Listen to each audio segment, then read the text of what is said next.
திரு Raman sir, நேற்றைய பேச்சில் இப்போ இதில் குறிப்பெடுத்த பக்கம் பக்கமாக இருக்குது. நீங்கள் ஒவ்வொருத்தருக்கும் திருமதி சசிகலா அம்மையார் அவர்களுடைய பேச்சில் திரு மோகன் அவர்கள் சில விஷயத்தை சொன்னாங்க. வழக்கறிஞர், அன்பு சகோதரர், நீங்கள் கவனிச்சுக்கிட்டு இருக்கீங்க. ஆரம்ப கட்டத்தில் இருந்தே இந்த அமர்வில் உங்களுக்கு முக்கியமாக உண்டு. இப்போது தான் அதற்கான ஒரு விடையும் தெரிந்திருக்கிறது. அது எதை நீங்கள் குறிப்பிட போகிறீங்க? நேற்றைய உரையை பொறுத்தவரையிலும் திருவிளையாடலில் சொல்லுவாங்க, நின்ற பொருள் அசையும், ஆமாம், அசையும் பொருள் நிற்கும். இப்படி ஒரு பாட்டை நான் கேட்டதே இல்லை. அற்புதம் வசனம் வரும். அதே போல் நேற்றைக்கு நடந்த அந்த பேரணி பார்த்திங்கன்னா, அண்ணா, எம்ஜிஆர், ஜெயலலிதா அம்மா, அடுத்தது வி.கே. சசிகலா அம்மையார். ஸோ அண்ணா திராவிட கட்சியில் இன்று 4th பில்லர், 4வது ஒரு வாரிசாக தமிழகத்தின் இன்று திராவிட கட்சிகளுக்கு ஒரு முதன்மையான தலைவராக, தமிழக மக்களால் அடையாளம் காணப்பட்ட தலைவராக நேற்று அந்த மேடையுடைய உரை, நடை, செயல்பாடு எல்லாம். இதே கேணி படத்தில் புலமைப்பித்தன் எழுதின பாட்டு, அதாவது அதில் என்னென்னா அவங்க அந்த வசனங்கள் ஃபஸ்ட்டில் சொல்லுவாங்க. புலமைப்பித்தன் ஐயா சிரிக்கிறார், அவருக்கும் புலமைப்பித்தனுக்கு என்ன உறவுன்னு சொல்லியிருக்கேன். நீங்களே சொல்லுங்க திரு மோகன். ஐயா தம்பி மகன். புலமைப்பித்தன் அவர்களுடைய தம்பி மகன் தான் ஐயா திரு மோகன். அவர் பேசும்போதே கவிதை நிறைய வந்து அவர் சிரிக்கிறார். அப்பொழுது எனக்கு புரிகிறது. அதில் மக்கள் வந்து எம்ஜிஆர் நடந்து வரும்போது சொல்லுவாங்க, பிள்ளையன நாளும் பேச வந்த கண்மணியே, வள்ளலே எங்கள் வாழ்வின் இதயக்கனி என்று அந்த பாடல் வரி வரும்.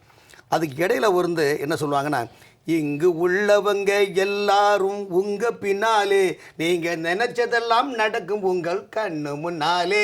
இந்த வரி எதுக்கு சொல்றேன்னா, மேடையில் அந்த வி.கே. சசிகலாவுடைய உரை எதில் இருக்கக்கூடிய தொண்டர்களும் சாமானிய மக்களும் கிளாப்பிங் இருந்து பார்த்தீங்களா?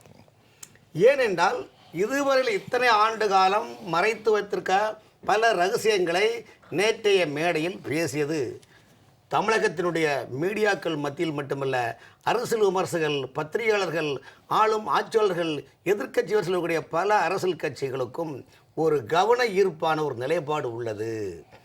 அதுக்கு பிறகு பார்த்தீங்களா, அடுத்த வரியில் பாருங்கள், அந்த அம்மையார் சொல்கிற ஒவ்வொரு கதையும் வார்த்தை சொல்லும்போது, நான் இவ்வளோ நாளும் தான் பொறுத்துட்டு இருந்தேன், ஆனால் எல்லாத்துக்கும் ஒரு அளவு வேண்டாம். சரி, இன்றைக்கி திருந்துவாங்க, நாளைக்கு திருந்துவாங்க. ஒரு குடும்பத்துக்குள்ளே அண்ணன் தம்பி பிள்ளை சண்டை வரதானே செய்யும். சரி, இவங்க வந்து சரி ரைட்டு ஓகே, பிள்ளைதான் வயது மூத்தால் பிதாசூல் கேளாருன்னு இப்போ கிராமத்து பழமொழி இருக்கும். சரி, இவங்க இன்றைக்கி திருந்துவாங்க, நாளைக்கு திருந்தத பாடல. அப்போ தான் அந்த இதே கணி அந்த இதில் பாடுறாரு, பிள்ளை பிரித்து வைத்து பார்ப்பதெல்லாம் மனித இதயமே, பிரித்து வைத்து பார்ப்பதெல்லாம் மனித இதயமே, உலகில் பிரிவு மாறி ஒருமை வந்தால் அமைதி நிலவுமே.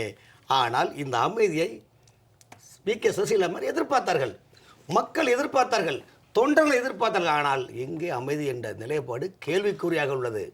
அந்த இடத்தில் தான் நீங்க நல்லா இருக்கணும், நாடு முன்னேற, இந்த நாட்டில் உள்ள ஏழைகளின் வாழ்வு முன்னேற என்று எம்ஜிஆரை எப்படி மக்கள் வரவேற்றார்களோ அந்த திரைப்படத்தில் அதே வரிசையில், அதே குவாலிட்டியில், அதே கட்டமைப்பில் நேற்று நடந்த அந்த பொதுக்கூட்டம் மேடை சீரணி அரங்கமா, மதுரை தமுக்க மைதானமா என்ற கேள்விக்கு எது சொன்னால், நேற்றைய அந்த பொதுக்கூட்டத்தில் மக்கள், லட்சக்கணக்கான மக்கள் அந்த உரையை கேட்டுவதில் எல்லோரும் உண்மையிலே முடியலும் சிலிர்க்கக்கூடிய அளவுக்கு அந்த உரை இருந்தது. காரணம் என்றால், ஒரு இடத்துல அவங்க சொல்கிறாங்க,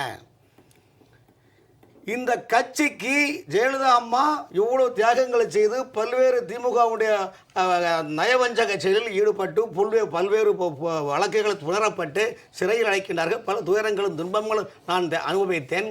இந்த கட்சியை காப்பாற்ற வேண்டும் நினைத்தேன். 2006 திமுக ஆட்சி வந்தது. 2012 கூட்டணி நான் கூட்டணி உருவாக்கினேன். எனது கட்டமைப்பில் கூட்டணி ஆளுங்கட்சியாக 10 ஆண்டு காலம் இந்த ஆட்சி தொடர்ந்து திமுகவை இல்லாமல் அதிமுகவுடைய கட்டமைப்பு உருவாக்கியது.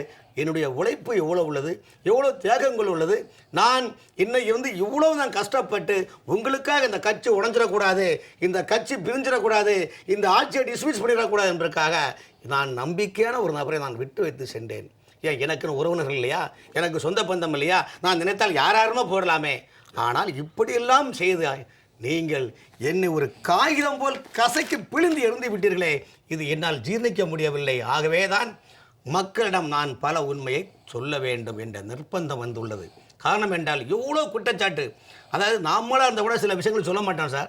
ஆனால் நேற்றைக்கு வி.கே. சசிகலா சொன்ன அத்தனை வரிகளும் பார்த்தீங்களா, கடந்த காலத்தில் அவர்களை எவ்வளோ அந்த விமர்சனங்கள் செய்தார்களோ அந்த விமர்சனம்லாம் அவர்கள் உட்கொண்டு அத்தனையும் கோடிட்டு காட்டினார். அதுதான் தமிழ்நாட்டு நேற்று இரவு முதல் தமிழகத்தினுடைய மக்கள் மத்தியில், ஆளும் கட்சிகள் மத்தியில் மிகப்பெரிய பேசும் பொருளாக அமைந்துள்ளது. அந்த அமைந்துள்ளதால் தமிழகத்தில் இந்த அரசியலை சூழ்நிலையில் டெல்லியினுடைய மத்திய அரசுடைய பார்வையிலும் தமிழ்நாட்டில் தற்போது வி.கே. சசிகலாவுடைய உரையில் அவர்கள் மீது ஒரு சிம்பாதி கிரியேட் ஆகியுள்ளது. ஒரு விஷயம், இன்னைக்கு ஒரு முக்கியமான விஷயம் மோகன் சார், முன்னாள் அமைச்சரும் அதிமுகவின் ஒரு நபர்கிட்ட கேள்வி கேட்குறாங்க. நேற்று சசிகலா அவர்கள் பேசியதை பற்றி என்ன நினைக்கிறீர்கள்? இல்லை, அதை நான் இன்னும் பார்க்கவில்லை. இன்று மதியானம் 11 மணிக்கு இன்டர்வியூ. அப்படியா? ஒரு பத்திரிக்கை என்ன நான் பார்க்கலங்கிறீங்க? இல்லை, நான் கிராமத்தில் இருக்கேன், செல்லூருங்கிற கிராமத்தில் இருக்கார் அவர், மலைக்கு கீழே இருக்கேன், அதனால் என் கிராமத்தில் சிக்னல் வரலங்க. அதுக்கு நான் விளக்கம் சொல்கிறேன். அதுக்கு நான் விளக்கம் சொல்கிறேன். பல அற்புதங்களை செய்தவர். அதுக்கு நான் சொல்கிறேன். இன்று அதிமுகவில் வி.கே. சசிகலா அம்மையார் இந்த கட்சியினுடைய ஒரு நிலைப்பாடு கட்டமைப்பு உருவாக்கிய பிறகு 90% ஊராட்சி, பேராட்சி, நகராட்சி, மாநகராட்சி மன்ற பிரதிநிதிகள், தலைவர்கள், மேயர்கள், வாரிய சேர்மன்கள், அமைச்சர்கள், டெல்லி பிரதிநிதிகள் உட்பட 90% பதவிகள் யாரால் அனுபவித்தார்கள் தெரியுமா? வி.கே. சசிகலாவுடைய கடைக்கன் பார்வையிட்டால் பதவி சுகத்தை கண்டுவார்கள். அப்படி இருக்கு. அந்த படத்தை பார்க்கும்போதே எத்தனாவது இடத்துல யார் யார் நிற்கிறாங்கிறதையும் காட்சிப்படுத்தப்படுறது. இப்போ நான் பேசிக்கிட்டு இருக்கும்போதே ஒரு சைடில் ஜெயா டிவியில் போயிட்டு இருக்கு. வி.கே. சசிகலாவுடைய கடைக்கன் பார்வையை பதவி சுகத்தை கண்டவர்கள், நேற்று வரைக்கும் சிங்கிள் டீக்கு நயா பைசா லாட்டரி அடித்தவர்கள் இன்று தன்னை பூபாலம் கோலமாக ராஜாக்களும் மகாராஜாக்களும் போல் கட்டமைத்து கொண்டு நீ யாரென்று கேட்கின்றீர்களே, மனசாட்சி உங்களுக்கு இல்லையா? நான் பேரை கூட சொல்ல விரும்பவில்லை. காரணம் என்றால் எப்படி நீங்கள் இருந்தீர்கள், எப்படி வந்தீர்கள், இன்று யாரை பார்த்து என்ன கேள்வி கேட்கின்றீர்கள்? ஆகவே தமிழகத்தினுடைய மக்களின் நலனை காப்பது எனது கடமை. மீண்டும் ஜெயலலிதா அம்மாவுடைய ஆட்சி, எம்ஜிஆருடைய ஆட்சி, அண்ணாவின் கொள்கையை தமிழகத்தில் கொண்டு வருவது எனது கடமை. ஆகவே தமிழ்நாட்டின் பெரும்பான்மை மக்களுடைய வேண்டுகோளுக்கு இணங்க, கட்சி தொண்டர்கள் வேண்டுகோளுக்கென தான் நான் இந்த அமைப்பை உருவாக்குகிறேன், கட்சியை உருவாக்குகிறேன். இதில் எனக்கென்று ஒரு சுதந்திரம் கிடையாது. காரணம் என்றால் அவருடைய வாழ்க்கையை ஒரு சித்தரான ஒரு யோகி நிலையில் வாழ்ந்து கொண்டிருக்கின்றார். தமிழகத்தில் இன்று அனைத்து திருக்கோயில்களும் அனைத்து ஆலயங்களிலும் அவர்கள் திருப்பணி செய்யாத இடங்கள் கிடையாது. முருகன் கோயில் தமிழ்நாட்டில் இருக்கிற அனைத்து முருகன் கோயிலையும் நீங்கள் போய் பார்த்தீங்கன்னா கொடிமரம் வி.கே. சசிகலா அம்மையார் கொடுத்தது தான். ஒரு ஆன்மீக பணி, ஒரு உன்னத பணி. ஆனால் இப்படியெல்லாம் நிலைப்பாடு கொண்டு என்னை எப்படிலாம் நீங்கள் பண்ணீங்க, நான் உங்களை சின்னம்மா என்ற கூப்பிட சொன்னா இல்லையே, நீங்களால் உங்களுக்கு தேவைக்கெல்லாம் பயன்படுத்திக்கிட்டு எல்லா சுகமும் அனுபவித்துட்டு இவ்வளோ கொச்சப்படுது, எப்படி உங்களுக்கு மனசாட்சி இல்லையா? இந்த வீடியோவோட பழனிசாமியை பார்த்தீங்களா? எவ்வளோ பக்தி, எவ்வளோ பாருங்கள். அந்த விவகாரத்தெல்லாம் நாங்கள் பார்க்குற போது இதெல்லாம் காட்சிப்படு. தமிழ்நாட்டு மக்கள் இதை பார்க்க வேண்டும். செல்வி ஜெயலலிதா அவர்கள் மரணித்து அந்த அடக்க ஸ்தலத்தில் ஈரம் காய்வதற்கு முன்பு மதுசூதனன் தலைமையில் திருமதி சசிகலா அவர்களோடு இன்றைய தமிழ்நாட்டு எடப்பாடியிலிருந்து, தம்பித்துறையிலிருந்து ஐயா ஓபிஎஸ், இதே போன்று திண்டுக்கல் சீனிவாசன் எல்லோருமே காலில் விழுந்து கதறுகிற காட்சி. அம்மா நீங்கள் இதோ இப்போது பார்த்து கொண்டிருக்கிற காட்சி. எடப்பாடி பழனிசாமி எப்படியெல்லாம் நடித்து கொண்டிருக்கிறார் என்பதையும் நீங்கள் பார்த்து கொண்டு தான் இருக்கிறீர்கள். என்னுடைய வார்த்தை கொஞ்சம் தனித்தனமாக இல்லை, இதையெல்லாம் பார்க்கிறேன். அதைத்தான் அவர் நேற்று பேசினார். அதுக்கு அடுத்தது பார்த்தீங்களா, நீங்கள் தான் கழகத்துக்கு அம்மா நீங்கள் தான் பொதுச்செயலாளராக வேண்டும், அம்மா நீங்கள் தான் முதலமைச்சராக வேண்டும் சொன்னார்கள். சரி, நான் வேண்டாம், ஓபிஎஸ் நான் பண்ணிட்டோம். ஓபிஎஸ் ஆகி இரவாக பதவி ஏற்றாச்சு. ஒரு வாரம் கழிச்சு இதே அமைச்சர்லாம் அம்மா அவரை மாற்றுங்க, வேண்டாம், அவர் சரியில்லை, செய்கை சரியில்லை என்று அவர் சொல்கிறாங்க.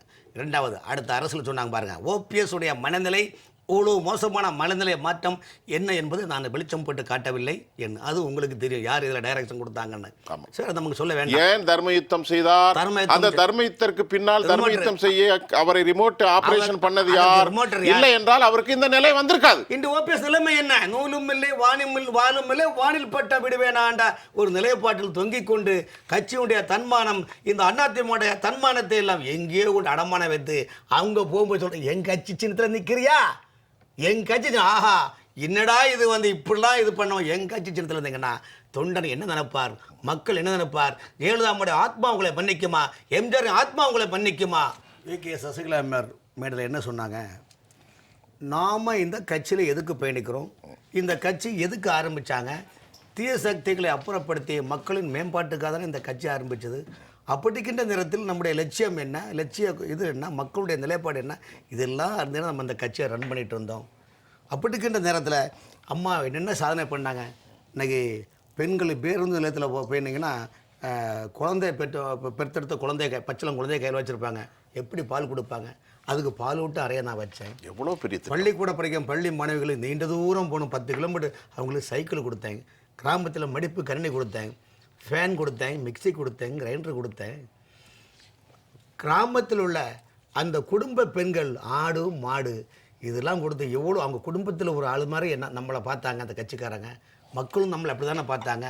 ரவுடிசம் இல்லை, லேண்ட் கிராப்பிங் இல்லை, எல்லாமே இது கட்டமைப்பு உருவாக்கி ஏழை எளிய மக்களுடைய வாழ்க்கையை ஒரு தரமான வாழ்க்கை உருவாக வேண்டும், கல்வி மேம்பட வேண்டும், கலாச்சாரம் உருவாக வேண்டும், கல்விக்கூடத்தில் எல்லாம் இந்த கட்டமைப்பு உருவாக வேண்டும் என்ற நம்முடைய லட்சிய பாதை இப்படி காட்டில் பறக்க விடலாமா, அப்படிப்பட்ட நேரத்தில் நீங்கள் இந்த மாதிரிலாம் பண்ணலாமான்னு ஒவ்வொரு கேள்வியும் அவருடைய ஒவ்வொரு கொஸ்டினும் தொண்டர்களையும் மக்களையும் சிந்திக்கக்கூடிய ஒரு பெரிய பொக்கிஷமான ஒரு நிலைப்பாடு. அந்த கூட்டத்தில் பார்த்தீங்கன்னா யாருமே அந்த கூட்டத்துக்கு அப்படி இருந்தாங்க. பார்த்தீங்களா, சிக்கோ கோவில சுவாமி விவேகானந்தர் உரை எப்படி அப்படியே அந்த தலைவர்கள்லாம் ஞானிகளும் அறிஞர்களும் யோகிகளும் எப்படி அப்படியே சைலண்டாக நின்று கேட்டுருந்தாங்களோ அதே போல் நேற்றைய உரை எங்கேயுமே ஒரு சின்ன சவுண்டு கூட கிடையாது, ஒரு பிசுறு சவுண்டு கிடையாது. எல்லாமே அந்த ஸ்பீச்சை அவ்வளோ அழகாக கேட்டுருக்குறாங்க. அந்த நிலைப்பாடில் பார்த்தீங்கன்னா வேட்டைக்காரன் படத்தில் கண்ணதாசன் ஒரு வரி சொல்லுவார், உன்னை அறிந்தால் நீ உன்னை அறிந்தால் உலகத்தில் போராடலாம், உயர்ந்தாலும் தாழ்ந்தாலும் தலை வணங்காமல் நீ வாழலாம். இங்கே வறுமை இருந்தாலும் நீ பெரிய அளவில் இருந்தாலும் யாருக்கு நீ தலை வணங்க வேண்டிய அவசியம் கிடையாது. நமக்கு கூட ஒரு கட்டமைப்பு இருக்குது. அதைத்தான் அண்ணா சொன்னார், அதைத்தான் எம்ஜிஆர் சொன்னார், அதுதான் ஜெயலலிதா அம்மாவும் சொல்லுகின்றார், அதைத்தான் நானும் சொல்லுகின்றேன். நம்முடைய கழக தொண்டர்களும் அதை நோக்கி தான் நம்ம பயணிக்கின்றோம். இந்த வெற்றி ஆட்சியை பிடிக்கக்கூடிய வெற்றியாக உருவாக வேண்டும் என்று தொண்டர்களுக்கும் தமிழ்நாட்டு மக்களுக்கும் மிகப்பெரிய அறைகோவல் கொடுத்துள்ளார். இந்த அறைகோவல் தமிழகத்தில் ஆட்சியாளர்களுக்கும் அது பல அரசியல் பிரமுகர்களுக்கும் கிளுகிழுப்பு கலகலப்பாகவும் கிளுகிழ்னு ஒரு நிலைப்பாடு உருவாகி உள்ளது. ஆகவே தான் இன்று நேற்று இரவிலிருந்து தமிழகத்துடைய அரசியலில் டெல்லி அரசியலும் வி.கே. சசிகலாவுடைய உரையையும் அந்த கூட்டத்தை கேட்க வந்த தொண்டர்கள் தலைவர்கள் பழைய தலைவர்கள் எல்லாம் என்ன சொல்லுகின்றார்கள், என்ன நடக்கின்றது என்பது மத்திய ஐபி உளவுத்துறை ரகசியமாக கண்காணித்து கொண்டிருக்கின்றன என்பது என்னுடைய பதிவு. காரணம் அந்த துறையில் நான் ரொம்ப நீண்ட தூரம் பயணிக்கிறதால அங்கே என்ன நடக்குது என்பது எனக்கு தெரிஞ்சால்தான் இந்த பதிவை சொல்கிறேன். மிகப்பெரிய மாற்றத்தை இந்த சின்னம்மாவுடைய அந்த உரை அவர் ஆரம்பிய கட்சியும் தமிழகத்தில் இளம் தலைமுறைகளுக்கு மிகப்பெரிய மாற்றத்தை உருவாக்க என்பது எந்த மாற்றமும் இல்லை. ரொம்ப சிறப்பு.